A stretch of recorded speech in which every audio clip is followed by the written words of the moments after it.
Isotension refers to a training technique used in resistance training and bodybuilding. It involves maintaining constant tension on the muscle throughout the entire range of motion during an exercise. By keeping the muscle under tension, this technique aims to maximize muscle fiber recruitment and promote muscle growth. Let's start with chest isotension. With the bent arms diagonally downward and the fists and arms tense, brace yourself. Once you're set, contract the pecs as hard as possible, stabilizing the movement with the back muscles. The fists do not need to touch. Hold this for 6 to 8 seconds. Breathe naturally throughout the exercise. This exercise is similar to the most muscular pose in bodybuilding. This works the chest, lats, upper back, and arms.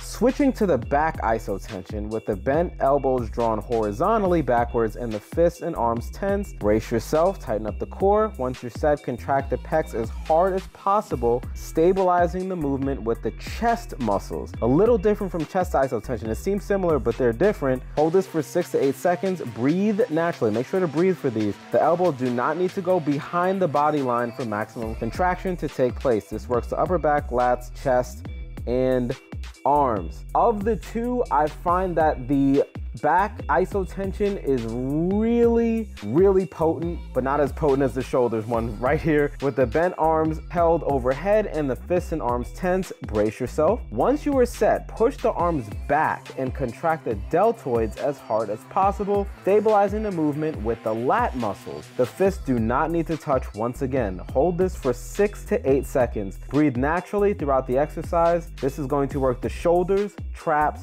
lats, upper back, and arms. Of the 12 exercises that I've performed using isotension, this was by far the most intense. You can't see it because I edited it out, but my shoulders were on fire after doing just this.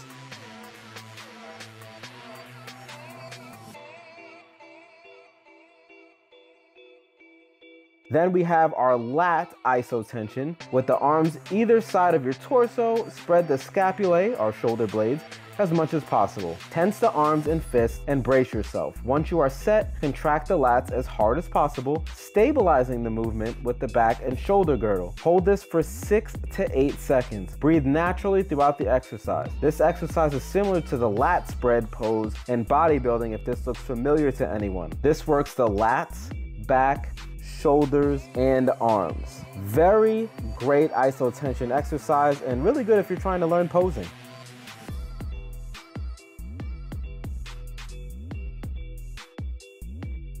Next exercise is our triceps isotension. We want to extend our locked arms slightly behind our trunk with the hands balled into fists. Once you're in position, brace yourself, contract the triceps as hard as possible, stabilizing that movement with the biceps muscles. We just want to squeeze the tricep muscles. Hold it for 6 to 8 seconds. Breathe naturally throughout the exercise. Squeezing the fist hard during upper body isotension drills increases the contraction through a neurological process known as irradiation. This works the triceps and biceps, and we have a video on irradiation as well, which you can find here. Next is our biceps isotension. Lock your upper arms into position and bend the elbows at an acute angle. With the hands balled into fists, brace yourself. Once you are set, contract the biceps as hard as possible, stabilizing the movement with the triceps muscles. Hold for 6 to 8 seconds. Breathe naturally throughout the exercise. This is going to work biceps and triceps.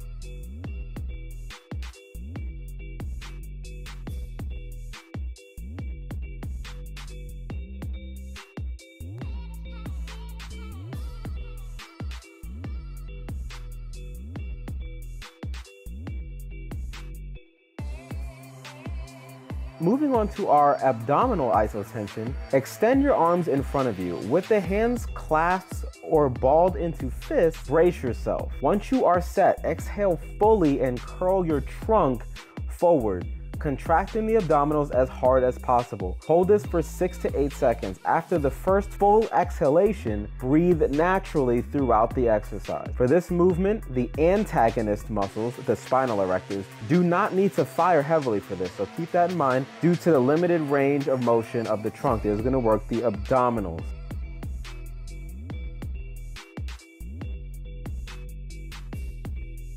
Switching it up, we have our forearm isotension. Extend your arms out from your torso with the hands balled into fists. Brace yourself. Once you are set, squeeze your grip as hard as possible. Hold for 6 to 8 seconds. Breathe naturally throughout the exercise. This exercise is so worth it because a strong grip irradiates to the arm and torso muscles during other isotension exercises. Over multiple sets, this exercise can be performed with the arms held out in different directions, up, down, and out, working primarily your forearms.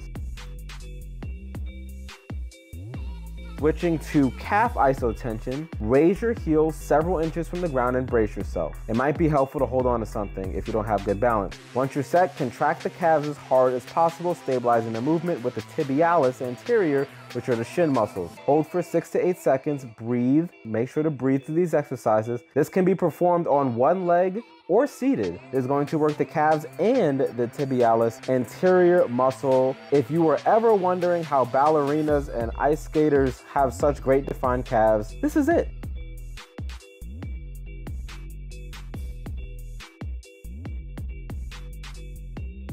Switching over to Quadricep Isotension. Hold on to something to keep yourself steady if you need, and extend one leg out in front of you. Keeping the leg locked or slightly kinked, brace yourself. Once you're set, contract the quads as hard as possible, stabilizing the movement with the hamstrings. Hold this for 6 to 8 seconds. Breathe naturally throughout the exercise. This exercise can be performed bilaterally or seated. This is going to work the quadriceps and, to a lesser extent, the hamstring.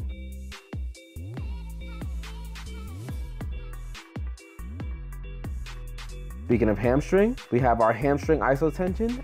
Raise one leg off the ground behind you, holding onto something to keep yourself steady if you need. Keeping the leg bent around 90 degrees, brace yourself. Once you're set, contract the hamstring as hard as possible, stabilizing the movement with the quadriceps. Hold for 6 to 8 seconds. Breathe naturally throughout the exercise. This can be performed prone if you want. This works the hamstrings and quadriceps.